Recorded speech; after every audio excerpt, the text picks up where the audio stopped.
करते थे जागते रहो जागते रहो।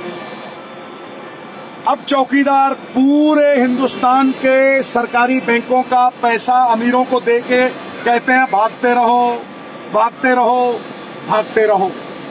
हम तो सोचे थे चौकीदार निकलेगा चौकन्ना, ये निकला बिल्कुल निकम्मा। और आज मोदी साहब जाने जाएंगे पकौड़ा योजना और भगौड़ा योजना के लिए, और खुद भगौड़े हो गए, मुद्दों से भाग रहे हैं। एक मिनट रुक जाइए, मुद्दों से भाग रहे हैं।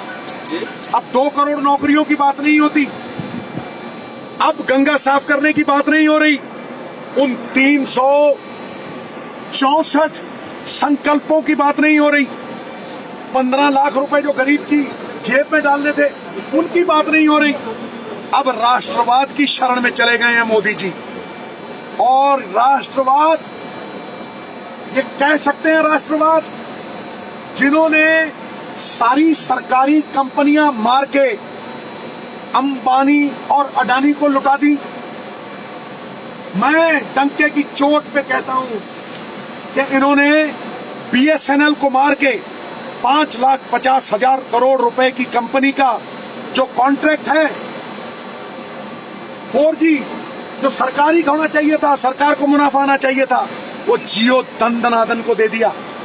और फोटो खिंचाई, एडवर्टाइजमेंट की, दंदनादन दंदनादन दन।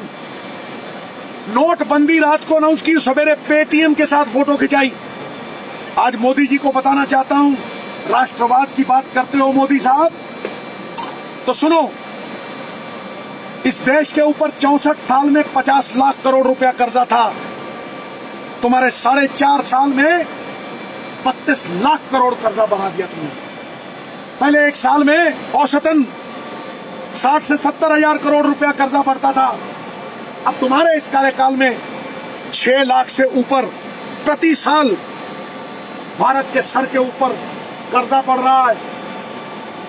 तुमने बड़ी बड़ी संस्थाएं, DRDO, HAL, जो फौज के निर्माण के लिए मशहूर मानी जाती थी, जिन्होंने पृथ्वी बनाई,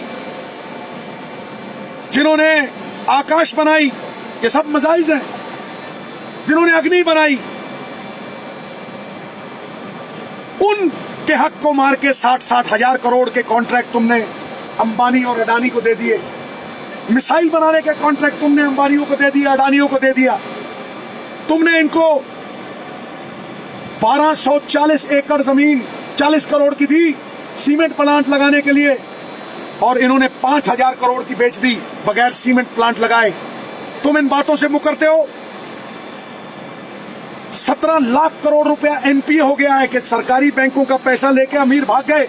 सुप्रीम कोर्ट ने बाजू मरोड़ के सहारा श्री से पैसे लिए वापस। सुप्रीम कोर्ट ने ही अंबानी को घूरा, अंबानी ने 5,000 करोड़ वापस किए।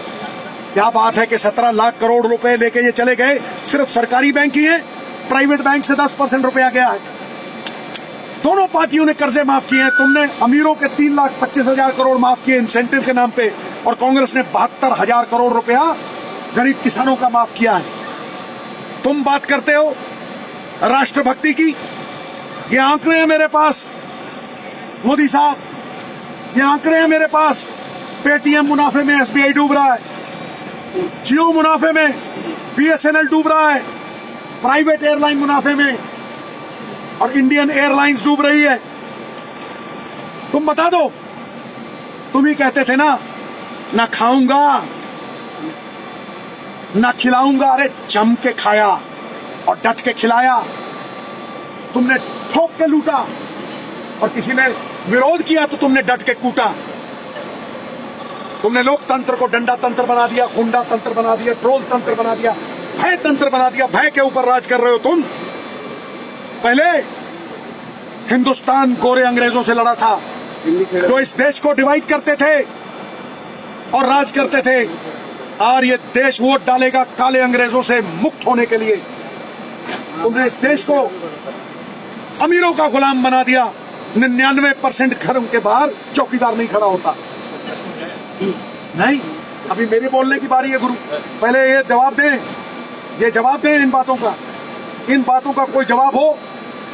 तुमने और तो और जो नौकरियां भी थी उसका ठेका भी अंबानियों को दे दिया, क्योंकि अंबानियों ने जो भी कॉन्ट्रैक्ट लिए उसकी मैन्युफैक्चरिंग जाके चाइना में करवाई, क्योंकि चाइना में सस्ता बनता है। हजारों लोग बेरोजगार के शिकार हो गए, हजारों लोग, करोड़ों लोग, 1,10,00,000 नौकरियां गई।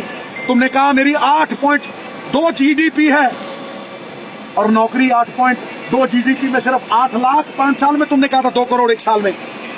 और ये कैसे हो गया कि चाइना की जीडीपी 6.2 है और चाइना 65 मिलियन जॉब दे रहा है 5 साल में, एक दिन में 35,000 नौकरी दे रहा है, और वो भी तुम वहां से मैन्युफैक्चरिंग करा रहे हो। अरे कहां की राष्ट्रभक्ति है तुम्हारी? देश को बांट रहे हो मंदिर के नाम पे, मस्जिद के नाम पे। फौज को तुमने इलेक्शन का जरिया बना लिया, मोदी जी की आर्मी। पहले आतंकी हमले होते थे तो हुजूर इस्तीफे देते थे। शिवराज पाटिल साहब ने दिया, विलासराव देशमुख जी ने दिया। अब आतंकी हमले होते हैं तो तुम वोट मांगते हो। चाहिए तुम्हारी राष्ट्रभक्ति है? आओ मोदी साहब, मैदान में आके लोगों को भटकाओ मत, मुद्दों से परे मत करो, आके रोजगार की बात करो। न मंदिर की बात हो, न मस्जिद की बात हो, प्रजा बेरोजगार है। पहले निवालों की बात हो, किसान की पगड़ी की बात हो, औरत के सम्मान की बात हो, गरीब की रोटी की बात हो। ना राम मिला, ना रोजगार मिला, हर गली में मोबाइल चलाता हुआ एक बेरोजगार मिला। और आज मैं डंके की चोट पे आपको कह रहा हूं, तुझे फकीर कहूं या गंगा, तुझे फकीर कहूं या गंगा, तुझे भाषणवीर कहूं या दंगा। अरे तेरे रूप अनेक हैं भैया, तू बहरूपिया रंग बिरंगा। बहरूपिया हो, मुखौटा उतर गया है, पूरे ब्रह्मांड में शोर है कि जमीन पे ही नहीं, आकाश और पाताल में भी चौकीदार चोर है। मिसाइलों का तुमने ठेका इनको दे दिया है, जमीनें तुमने बेच डाली, बैंक तुमने लूट डाले, सरकारी कंपनियां तुमने बंद कर दी, और अब तुम राष्ट्रवाद की शरण में जाते हो। भक्तों को लगता है कि 2014 के पहले हिंदुस्तान था ही नहीं। एक रेलवे स्टेशन था और एक चाय की दुकान थी। मोदी जी ने खोद के निकाला हिंदुस्तान। जब तुम पैदा नहीं हुए थे तो संविधान रच दिया था अंबेडकर साहब ने। जब तुम चड्डी में थे मोदी साहब, तो यान चले गए थे अंतरिक्ष में, भाखड़ा डैम बन गया था, ग्रीन रेवोल्यूशन आ गई थी, व्हाइट रेवोल्यूशन आ गई थी। बंद करो अपना कूड़ प्रचार और ना जाओ अब तुम शरण में राष्ट्रवाद के, क्योंकि तुम राष्ट्र विरोधी हो, राष्ट्रभक्त किसी तरह से भी नहीं हो तुम। भाई साहब ये बताएं कि राजीव गांधी ने